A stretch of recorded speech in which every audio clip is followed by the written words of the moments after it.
안녕하세요. 오늘 아이비더탑에서는 아이비 경제, 대부분의 이과 학생들이 이컨 에세이를 선택을 하죠. 이제 이과생들에게 아이비 경제를 어떻게 좀 더 쉽게 공부를 하고 더 좋은 점수를 받을 수 있게 저희 경제 김민서 강사님과 한번 설명회를 준비해봤습니다. 민서쌤, 소개 한번 부탁드립니다. 네, 안녕하세요. 아이비더탑 경영경제 선생님 김민서입니다. 반갑습니다. 오늘 저희가 이과생들을 위한 경제라는 네, 주제, 그리고 이제 에세이 라이팅에 대해서 중점을 두고 좀 얘기를 할 것 같아요. 네네네. 이과생들이라고 하면 영어가 약할 수도 있고 에세이 라이팅이 좀 부족할 수도 있는 만큼 네네네.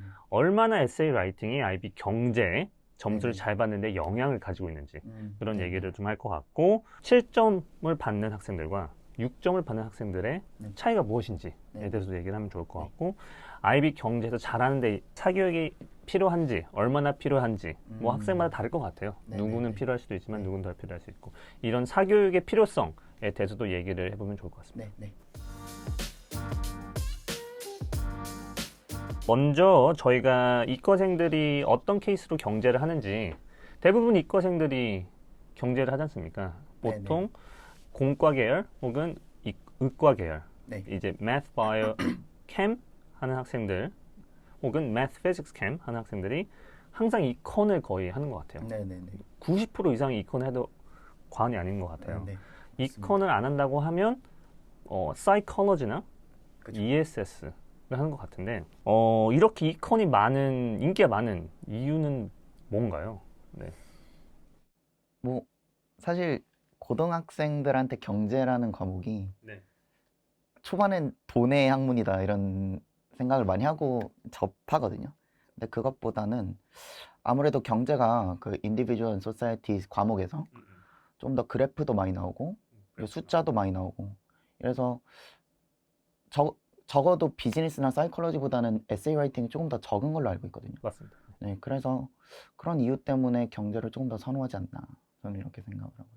에세이 라이팅이 적은 만큼 이과생들에게 조금 그쵸, 더 그쵸. 접근하기 쉬울. 조금 더 아무래도 조금 더 논리적이고 좀 합리적인 답변이 필요로 한 과목인 것 같아서 이과생들이 더 선호를 하고 있는 것 같습니다. 그리고 더 나아가서 이제 경제를 접해보지 않는 학생들 입장에서 조금 더 경제 뉴스, 경제는 어디서나 찾아볼 수 있는, 그죠, 그죠, 그죠. 실생활에서 많이 접목이 되는 과목이다 보니 맞습니다. 일상생활에 맞닿아 있죠. 맞습니다. 실질적으로 에세이 라이팅이 적긴 한데 네. 어느 정도 예상하면 될까요? 아이비 경제에서. 사실 이콘이 그 실러버스가 많이 바뀌었어요. 2020년인가에 바뀐 걸로 알고 있는데 그때 바뀌면서 예전에는 페이퍼 1이 에세이 라이팅이 엄청 길었었거든요. 그래서 뭐 거의 2시간 15분 가량 시험을 봤었는데 그때보다는 지금 현저히 줄어든 편입니다. 그보다는 페이퍼 3의 비중, 그러니까 페이퍼 3는 물론 HR이긴 하지만 페이퍼 2도 마찬가지인데 이런 그래프랑 숫자 놀이에 조금 더 집중적으로 보고 있지 않나. 예, 이렇게 바뀌어서 이렇게 실러버스가 좀 바뀌어서 페이퍼 1이 pure 에세이 라이팅이고 네, 페이퍼 맞습니다. 2가 short answer. 네, extract를 보고 이제 short answers 네, 많이 줄었고 거의 없다. 근데 이제 네, IA가 3개나 있지 않나요? 그쵸. 이제 IA가 사실 좀 문제인데 IA 같은 경우에는 그래도 좀 기간이 많이 주어지다 보니까 학생들이 크게 부담을 갖지는 않아요. 다만 그럼에도 불구하고 에세이 라이팅이기 때문에 엄연히 에세이 라이팅이기 때문에 시간이 주어지되 잘 지도를 받는 게 좀 중요한 부분인 거죠. IA 같은 경우. 그래서 이제 정말 모든 사회 과학을 통틀어 봤을 때 네네. 에세이 라이팅이 확실하게 적다 보니까, 네. 그죠? 저희가 이과생들에게 인기가 많은 과목이지 않습니까? 네네. 맞습니다. 걱정이 되긴 하죠. 그래도 아무리 비교적 상대적으로 comparatively 에세이 라이팅이 적다고 해도 있긴 하니까, 그쵸, 그쵸. 에세이 라이팅을 잘 해야 점수가 잘 나오나요? 아니면 뭐 에세이 라이팅을 잘 하지 못해도 기본적인 경제 개념 이런 것만 잘 서술하면 되는 건가요? 정말 솔직히 말씀드리자면 에세이 라이팅 스킬이 있으면 당연히 더 좋은 점수를 받는데 유리하겠죠. 다만 그게 뭐 7점을 받는 유일한 방법이다 이렇게 말씀은 드릴 수 없을 것 같고요. 그것보다 더 중요한 게 내 경제 용어에 대한 개념과 이런 단원들끼리 되게 맞닿아 있단 말이에요. 그래서 그런 부분들의 커넥션을 잘 이해를 하고 어쨌든 개념 파악하는 게 일단 1차적으로 제일 중요한 것 같습니다. 그것만 잘 갖춰진다면 사실 에세이 라이팅은 좀 부가적인 거라고 생각을 하고 있습니다. 극단적인 예시를 들어볼게요. 네네. 고등학교 1학년을 마치고 네. 혹은 고등학교 1학년 시작 직전에 네. 국제학교를 시작했어요. 네. 그래서 영어 회화도 약해요. 네.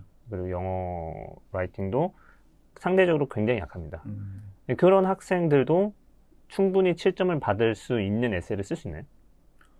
물론입니다. 네, 그거는 충분히 가능하다고 생각을 하고 있는 부분이고, 실제로 가르쳤던 학생들도 그렇고, 뭐 제가 공부를 했을 때도 그렇고, 많은 학생들이 영어 실력이 많이 부족한 상태에서 이콘을 접해도 교재를 반복적으로 읽고, 뭐 보통 1회독, 뭐 2회독 이렇게 얘기를 하잖아요. N회독을 충분히 거친다면 N회독 여러 번 네, 읽는다. 그쵸.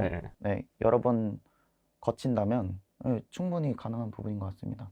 그 정도로 영어 어휘력에 있어서 점수를 좌우하지는 않는 것 같아요. 왜 그런 게 있지 않습니까? 이제 채점관들이, examiner들이 네네네. 이제 참고하는 marking scheme, marking rubrics. 네네네. 거기에 영어 같은 경우는 네. 뭐 vocab fluency 그래가지고 이제 use of vocab 해서 이제 어휘력 네. 이 채점 그 란이 있는데 네네. 경제 같은 경우는 아예 그게 없는 거죠. 맞습니다. 맞습니다. 이코는 그런 vocab을 본다기보다는 오히려 개념 이해를 잘 하고 그걸 설명만 잘해도 그 경영도 그렇고 경제도 그렇고 그 사실 그게 큰 부분은 아닌데 benefit of doubt이라는 게 존재를 합니다. benefit of doubt. 네, BOD라고 채점을 할 때 좀 적는데 그게 뭐냐면 examiner이 이 학생이 그래도 개념은 잘 이해를 하고 있구나 이런 생각이 들면 재량껏 점수를 좀 주는 그런 시스템인데 물론 그거에 100% 의지를 할 수는 없습니다. 다만 그런 게 있을 정도로 개념 이해가 조금 더 중요하다. vocab, 네, 영어 어휘력보다는 개념 이해가 더 중요하다. 이렇게 생각을 할 수 있는 부분인 거죠. 이제는 7점과 6점의 차이에 대해서 얘기를 해볼 텐데 네. 앞서 저희가 에세이 라이팅의 중요성에 대해서 네네. 얘기를 하면서 민수쌤께서 중요는 하지만 결정적인 요인은 아니다. 오히려 뭐 개념을 개념을 완벽하게 이해를 하고 이거를 이제 풀어내는 게 더 중요하다고 하셨는데 네네, 맞습니다. 뭐 이 부분에 대해서 이제 좀 부가적으로 얘기하실 게 있을까요? 특히나 이과생들 같은 경우에는 워낙에 듣는 항목들이 많잖아요. 네. 과학 과목 같은 경우에는 암기를 해야 되는 게 매우 많습니다. 네. 네. 근데 IB 이과 같은 경우에는 그런 추가적인 스트레스를 주지는 않는 것 같아요. 그러니까 암기가 되게 중요하다기보다는 논리적 비판 이게 되게 중요한 거죠. 네. 근데 논리적 비판이라는 거는 사실 개념만 어느 정도 이해를 하고 있으면 충분히 가능한 부분이거든요. 오케이. 네. 그런 부분들은 뭐 IBTP1 이제 들어가기 전에 뭐 특강 동안만이라도 선행하는 걸로도 충분하다. 네, 저는 이렇게 생각을 하고 있습니다. 알겠습니다. 네. 이런 질문도 많이 받아요. 이제 IB 경제를 시작하기 앞서서 학교에서 이제 네. 경제를 해본 적이 없다. 네네. 뭘 해야 되냐? 네네. 라고 하면 뭐 시사 읽기가 도움이 되냐라는 질문도 많이 받습니다. 실질적으로 도움이 되나요? 물론이죠. 네. 오케이. 시사 읽기를 또 추천드리는 이유가 또 공부한 내용을 적용시키는데 시사 읽기만큼 좋은 게 없거든요. 내가 배웠던 용어들이나 개념들이 이렇게 아티클에서도 사용이 되고 실제 시사 읽는데 도움이 되는구나. 이걸 익히는 재미도 되게 크다고 생각하거든요. 근데 그거를 나아가서 실제 마케팅 스킴을 보면 example을 꼭 사용해라. 뭐 이런 이야기도 있기 때문에 시사 읽기는 여러 방면으로 되게 도움이 많이 되는 것 같습니다. 실물 경제 말씀하시는 거죠? 네, 맞습니다. 그리고 마지막으로 에세이 채점에 있어서 아무래도 주관적인 네네. 요소가 들어가기 때문에 네. 영어만큼은 아니라고 생각해요. 영어 과목만큼은. 네. 근데 어느 정도 그 선생님 스타일에 따라서 점수가 바뀔 수도 있나요? 같은 에세이가? 물론이죠. 저는 이 부분을 되게 강조를 하고 학생들한테도 늘 이야기를 하는 편인데 네. 학교 선생님이 원하는 바가 무엇인지를 파악하는 게 되게 중요합니다. 저도 사실 되게 오랫동안 하이 6를 받으면서 내 문제점이 뭐지? 이런 생각을 되게 오래 했던 것 같은데 그게 사실 알고 보면 되게 심플한 문제거든요. 학교 선생님이 원하는 답을 내가 안 주고 있다. 그래서 그 답을 찾는데 학생들이 되게 어려워해요.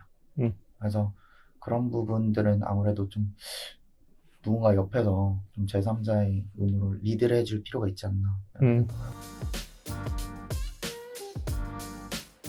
사실 경제라는 과목이 네네.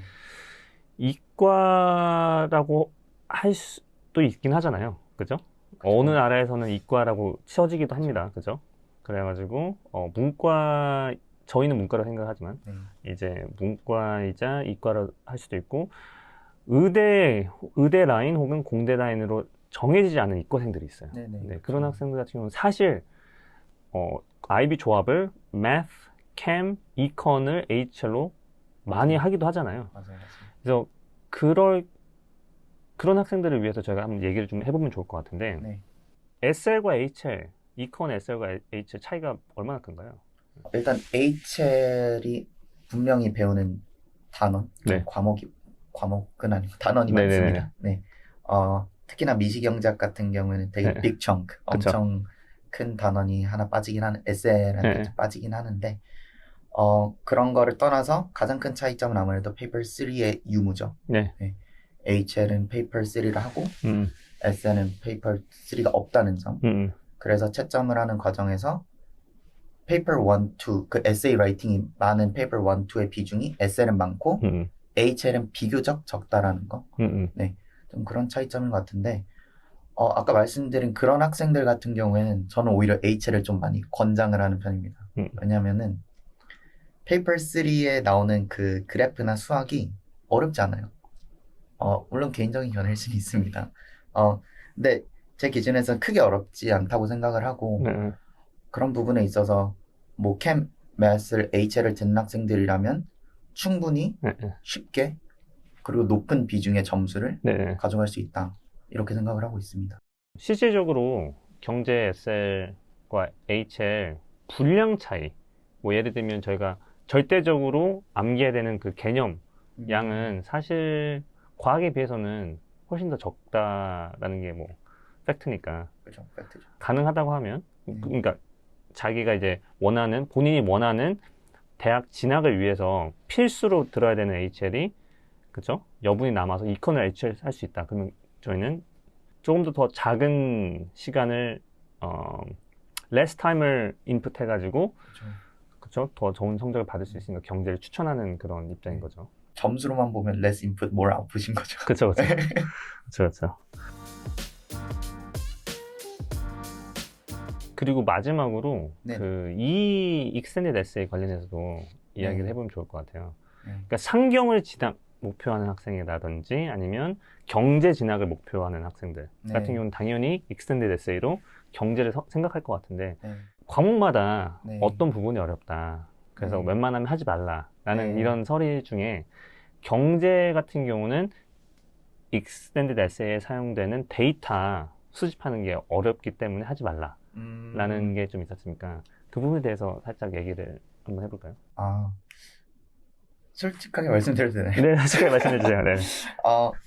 사실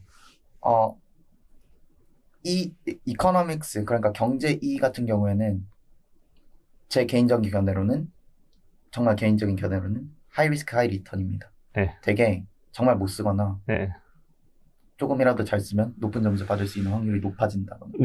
왜냐하면 분명히 examiner 입장에서도 상대적인 거거든요. 에세이를 보면서 이제 되게 상대적으로 평가를 할 거기 때문에 하이 리스크 하이 리턴이라고 생각하는 부분은 또 뭐냐면 데이터를 수집하는 건 솔직히 크게 어렵진 않습니다. 뭐 공공기관에서도 분명 많은 데이터가 주어져 있고 온라인상으로. 다만 그거를 잘 분석하는가가 되게 중요한 거죠. 논리적 비판이 그래서 되게 중요한 거죠. 그래서 그런 논리적 비판에 자신이 있다. 내가 진짜 경제를 목표로 상경을 목표로 하고 있다. 그러면 하이 리스크 하이 리턴을 도전을 해본만 하지만 다양한 과목들이 있으니까 다시 한 번만 더 확인을 해보면 이런 얘기가 많이 돌아다닙니다. 지인 중에, 네네. 가족 중에 회사를 운영하셔서 네. 좀 데이터를 쉽게 구할 수 있다. 음. 그러면 익스텐드 SL 해도 되는데 그게 네. 아니라고 하면 웬만하면 하지 말라라는 게 있는데 네. 좀 너무 과장된 네. 거다라는 거죠. 그쵸. 좀 과장된 것 같아요. 알겠습니다. 경영은 그게 매우 중요합니다. 경영이 중요한 네. 건가요? 경영은 그게 매우 중요한데 네네. 경제는 사실 온라인상에 있는 데이터만으로도 충분하다. 저는 이렇게 그럼 이제 사교육의 필요성에 대해서 이야기를 해보면 네. 대부분 저희 어떤 과목을 공부하든지 간에 먼저 개념을 배우고 그거를 완벽하게 이해를 하고 이제 암기를 했을 때 네. 문제풀이 네. 실질적으로 시험 문제를 풀긴 하는데 IB 경제 같은 경우는 그러면 가장 이상적인 학습 로드맵은 어떻게 될까요? IB 이제 시작한다는 출발선에서 네. 또 시작을 해서 이제 2년 동안 공부를 하고 시험까지 한다고 했을 때 어떤 로드맵으로 학습하는 게 좋을까요? 좀 길어질 수 있을 것 같은데 그래요? 제가 한번 이야기를 해보겠습니다. 네. 저는 일단 IB를 들어가면서 방학 특강이나 좀 그 방학을 잘 활용해서 선행하는 건 매우 중요하다고 생각을 합니다. 그래야지 개념을 먼저 익히고 들어가서 그걸 학교 수업을 들었을 때 빠르게 익히는 게 되게 중요하거든요. 저는 제 개인적으로도 가장 IB에서 후회가 되는 게 그런 그 IB를 올라가면서 특강을 듣지 않았던 거. 좀 그런 부분이었던 것 같은데 개념은 충분히 방학 특강으로 커버를 할 수 있습니다. 근데 다만 뭐 저희가 계속 중점으로 다루고 있는 6점에서 7점으로 올라가는 이 부분에 대해서는 1대1 맞춤 개인 수업이 무조건적으로 필요하다고 생각합니다. 사실 선생님 입장에서는 개념을 소개하고 이해시켜 주는 거는 어렵지 않습니다. 진도를 나가면 되니까요. 근데 이 학생이 뭐가 부족한지는 이 학생과 1대1로 이야기를 하지 않는 이상 잘 몰라요. 그래서 그런 부분들을 이제 개인 수업을 통해서 뭐 페이퍼 1 에세이를 작성을 한다든지 뭐 IA를 첨삭을 한다든지 이런 부분을 통해서 개인의 약점을 잘 파악을 하고 또 그렇게 경험이 쌓이다 보면 이제 저희도 이제 학교 선생님이 이런 방향으로 원하는구나 이런 부분을 어느 정도 캐치를 할 수 있거든요. 그래서 그런 부분들을 또 조언을 해줄 수 있는 거고 그래서 방학 때는 특강을 뭐 학기 중에는 이런 첨삭이나 에세이 라이팅에 있어서 좀 지도를 받을 수 있는 좀 그런 방향이 중요한 것 같습니다. 개념은 이제 방학 특강을 통해서 잡고 네네. 학기 중에는 이제 에세이 라이팅 네. 그 에세이들에 대한 피드백 위주로 실질적인 점수를 향상하는 게 네네네. 가장 이상적이다. 네. 만약에 학생이 이제 경제를 특강을 통해서 공부를 하고 싶지만 시간이 안 돼요. 그러니까 예를 들어서 네. 이과생 대부분 그렇죠? 수학, 그쵸. 물리화 혹은 수학, 생물화학을 할 맞아요. 텐데 너무 힘들죠. 그 세 과목 하는데도 시간이 부족하고 그럴 경우 그죠? 그렇죠. 그럴 경우 경제를 선행을 안 했어요. 선행 안 한다고 칩시다. 네. 네. 그래도 뭐 학기 중에 따라가는 데는 그죠? 전혀 문제 없죠. 네, 선행을 하면 좀 더 수월한 거지. 뭐 필수는 아니지만 그런 학생들도 뭐 학기 중에 뭐 주 1회라든지 이런 식으로 학교에 이번 주에 뭘 배웠냐 이런 부분이 이해가 안 됐다. 그럼 부분을 이해시켜 주는 것만으로도 저는 충분하다고 생각합니다. 네. 자, 그래서 오늘 저희가 이과생들이 가장 많이 선택하는 사회과학, 경제, IB 경제를 어떻게 해야 성공적으로 이수할 수 있는지에 대해서 이야기를 해봤는데 오늘 좋은 말씀 해주셔서 감사하고요, 민서쌤. 저희 많은 프로스펙티브 학생들과 학부모님들께 그리고 지금 IB를 하고 공부하고 있는 학생과 학부모님께 많은 도움이 됐길 바라며 다음 시간에 또 뵙도록 하겠습니다. 감사합니다.